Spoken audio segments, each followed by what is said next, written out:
আসসালামু আলাইকুম everyone, no time for drama. কিছু মানুষের সাথে পরিচয় হয় হঠাৎ করে।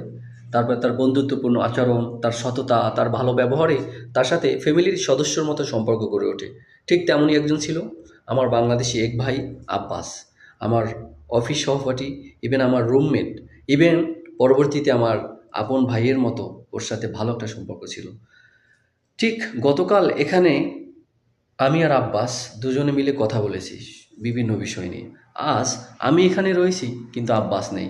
আব্বাসের ব্যবহারকৃত সেই বেডটা, আব্বাসের ব্যবহারকৃত সেই কম্বলটা, আব্বাসের ব্যবহারকৃত সেই গেঞ্জিটা, ইভেন এখানে কিছু আব্বাসের ব্যবহারকৃত আসবাবপত্র, সব কিছুতেই যেন আমি আব্বাসকে মিস করতেছি।